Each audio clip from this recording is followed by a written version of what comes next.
Assalamualaikum warahmatullahi wabarakatuh. Bagaimana kabarnya hari ini semuanya? Semoga kalian dalam keadaan sehat walafiat ya. Perkenalkan, nama Ibu Dia. Ibu adalah mahasiswi yang sedang melakukan kegiatan PPL di SD Plus Ar-Rahmat. Sebelum memulai pembelajaran, alangkah lebih baiknya kita bersama-sama menyiapkan alat tulis serta duduk dengan nyaman ya. Sekarang kita bersama-sama simak video pembelajaran hari ini. Yuk!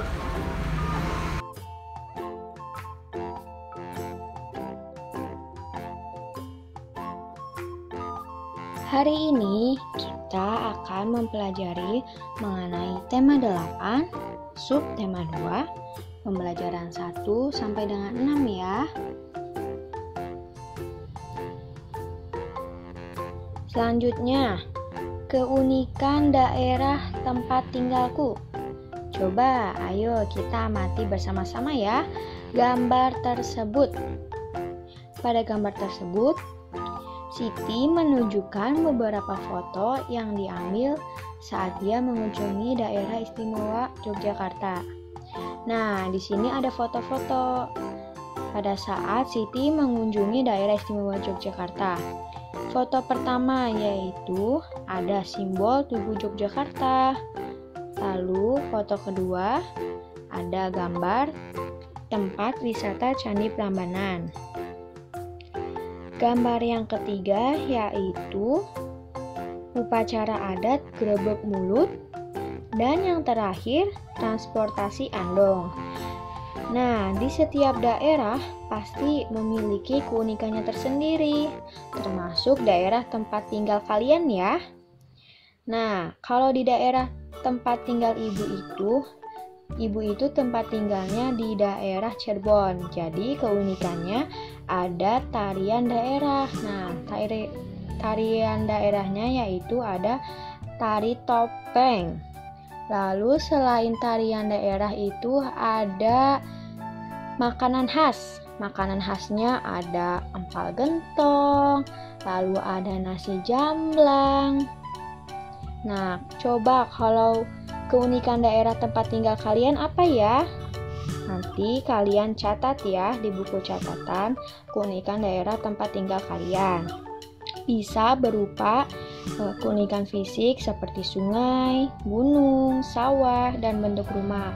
Bukan hanya keunikan fisik saja, tapi bisa juga keunikan sosial budaya seperti tadi ada adat istiadat, lalu seni dan bahasanya.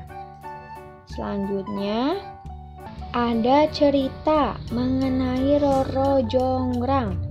Cerita Roro Jonggrang ini termasuk cerita fiksi. Kenapa cerita fiksi? Karena cerita Roro Jonggrang ini hanya cerita hayalan dari seorang pengarang.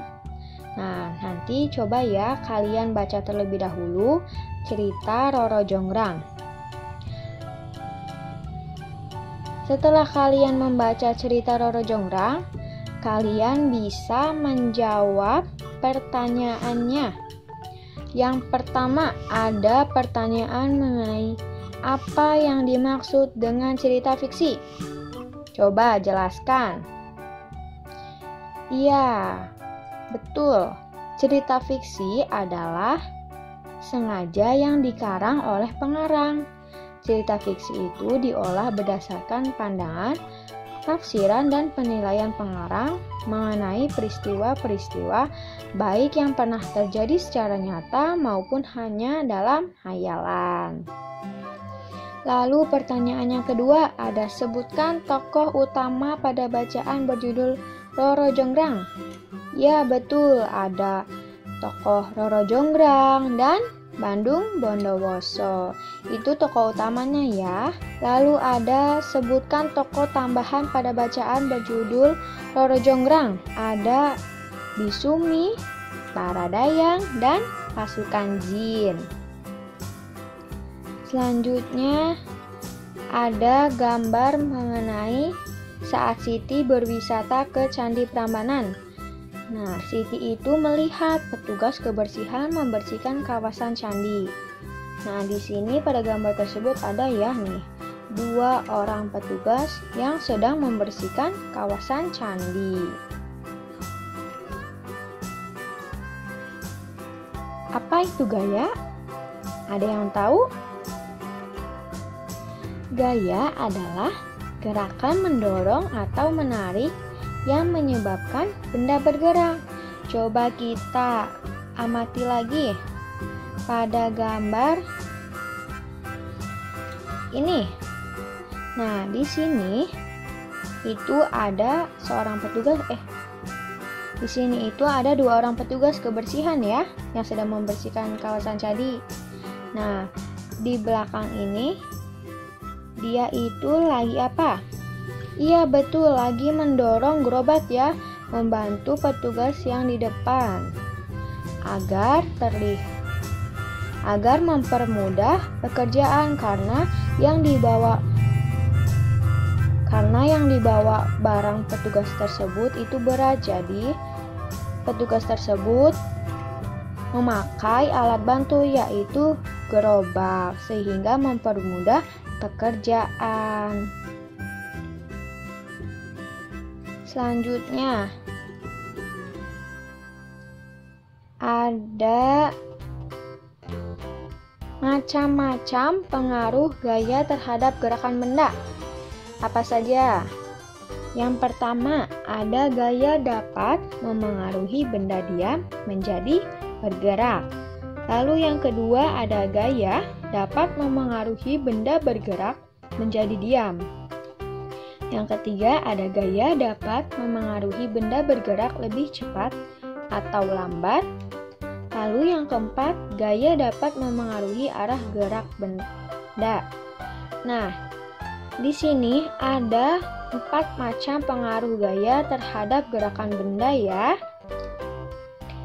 Lalu selanjutnya ada contoh peristiwa yang menunjukkan gerakan benda akibat gaya. Apa saja? Kita cek. Yang pertama, ada sepeda dibelokkan akan berubah arah sesuai gerakan pengaruhnya. Coba nanti ya kalian di rumah, kalian menaiki sepeda nih. Lalu coba sepedanya itu dibelokkan sesuai arahnya, misalkan mau belok ke kanan. Nah, pasti nanti ada gerakan pengaruhnya, yaitu sepeda akan membelokkan ke kanan. Selanjutnya, ada mobil mogok yang didorong akan bergerak. Jadi, ada nih sebuah mobil. Nah, mobil itu mogok lalu dibantu oleh orang-orang yang lain untuk mendorongnya sehingga mobil tersebut menjadi bergerak. Lalu yang ketiga, ada meja yang didorong akan bergerak. Jadi meja itu kan benda diam. Kalau ada orang yang mendorongnya, meja tersebut menjadi bergerak. Betul. Lalu yang keempat, ada sepeda motor yang direm akan berhenti. Nah, misalkan coba kita amati ibu atau ayah di rumah.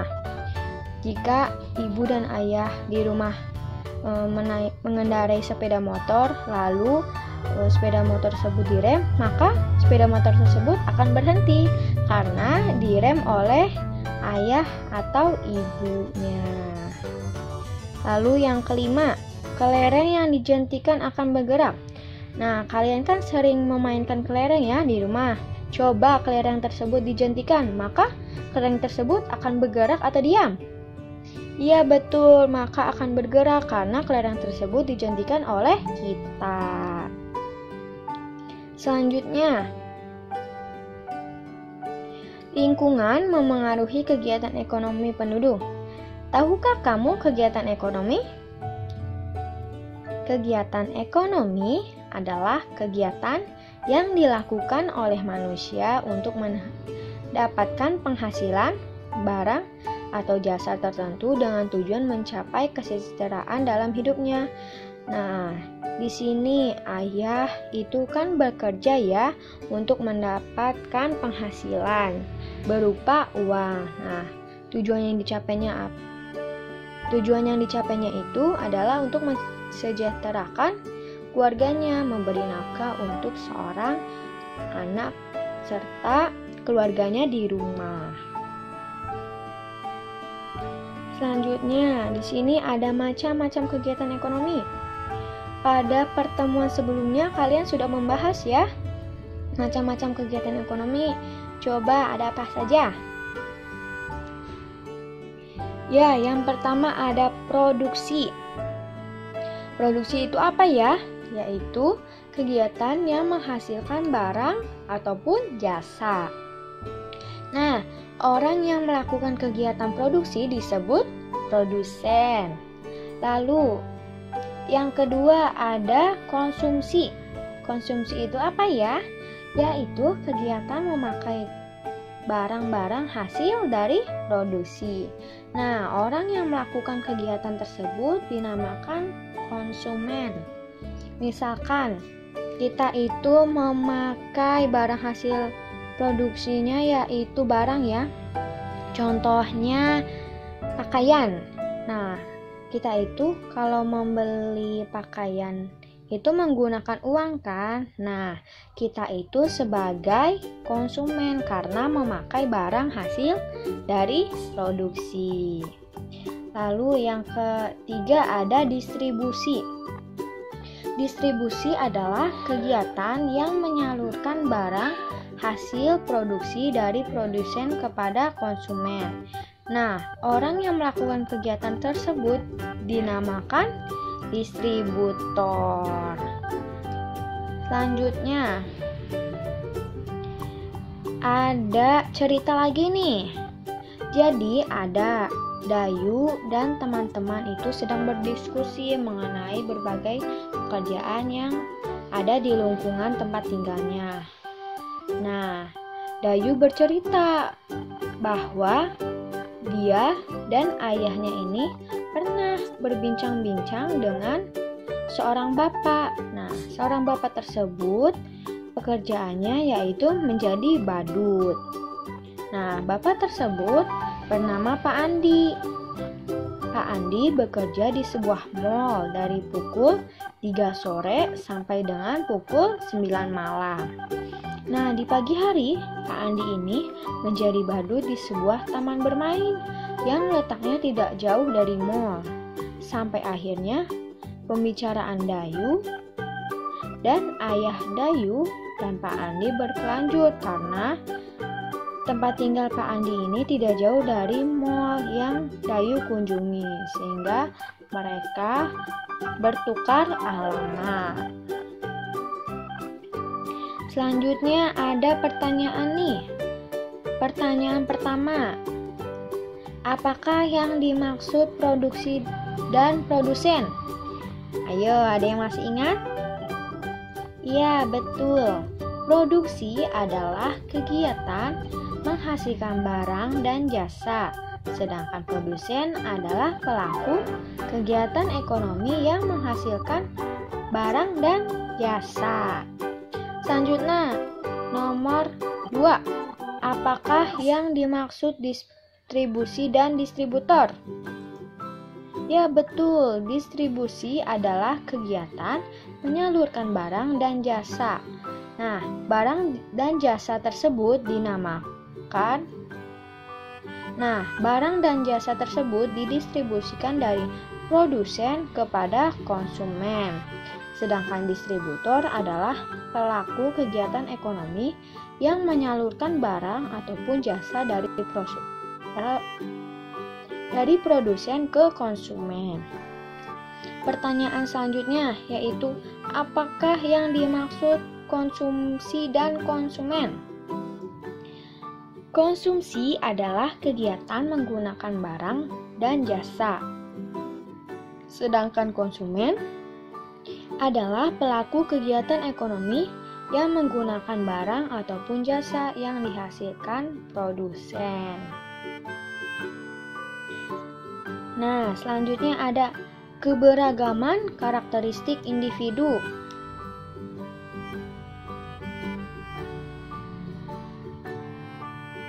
Yang pertama ada keragaman fisik. Contohnya apa keragaman fisik itu? Seperti warna kulit, jenis rambut, tinggi atau rendahnya badan, serta berat badan. Lalu yang kedua ada keragaman kegemaran. Misalnya seperti olahraga bersepeda, memasak, berkebun, dan menari.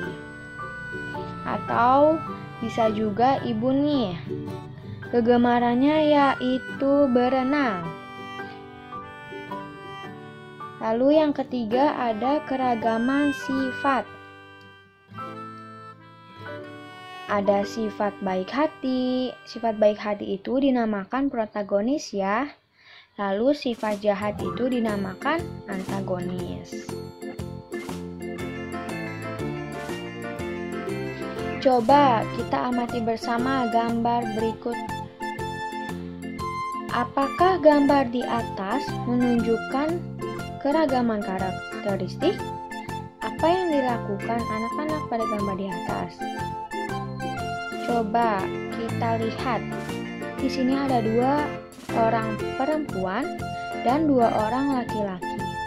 Mereka sedang melakukan tugas kerja kelompok.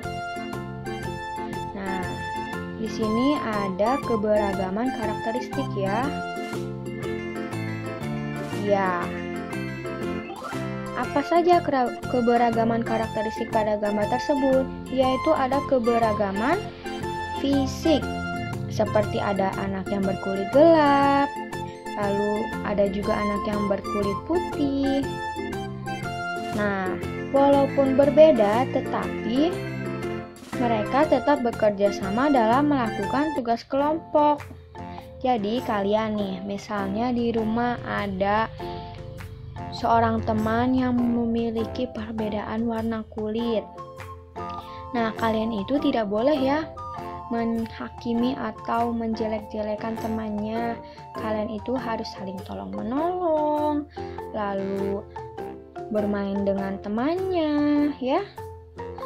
Bukan hanya di rumah saja, tetapi di sekolah pun sama. Jika ada seorang teman yang memiliki perbedaan keragaman budaya, misalkan temannya ada yang dari daerah Bali nih. Nah, kita sebagai seorang teman itu tidak boleh menghakimi teman yang dari daerah Bali. Kita itu harus saling toleransi kepada teman. Selanjutnya, ada tugas nih. Tugas yang pertama yaitu ada 4 soal. Nanti kalian kerjakan ya 4 soal tersebut. Tugasnya itu ada pada halaman 99. Nah, di sini ada 4 pertanyaan.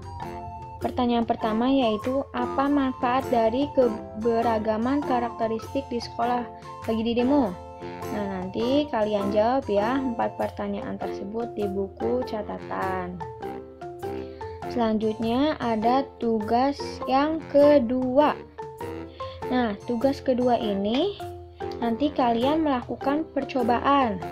Ada 2 percobaan. Yang pertama itu percobaan menendang dan menghentikan bola. Nah, di cobaan pertama ini nanti kalian lakukan bersama orang tua kalian ataupun adik dan kakak ya, nanti di rumah. Nah, di sini ada langkah kegiatannya, ada 5 langkah kegiatannya. Selanjutnya, setelah melakukan percobaan, ada pertanyaan, 3 pertanyaan.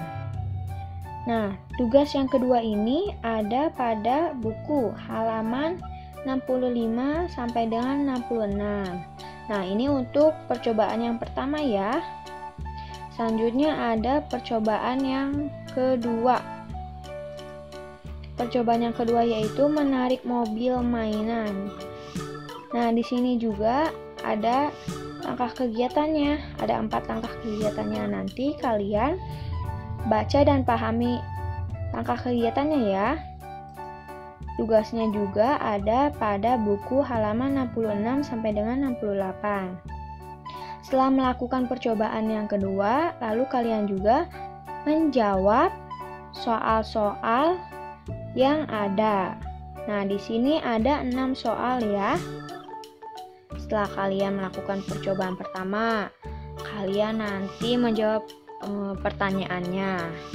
Setelah kalian melakukan percobaan pertama dan menjawab pertanyaannya, lalu ada percobaan yang kedua.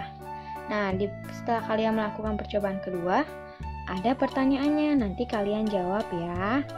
Bagaimana? Apakah kalian sudah mengerti pembelajaran hari ini? Jika ada yang belum dimengerti, boleh ditanyakan kepada guru ataupun orang tua kalian di rumah ya. Sebelum menutup pembelajaran hari ini, alangkah lebih baiknya kita mengucapkan Alhamdulillah bersama-sama. Alhamdulillahirobbil alamin. Sampai bertemu di pembelajaran selanjutnya ya. Dadah. Wassalamualaikum warahmatullahi wabarakatuh.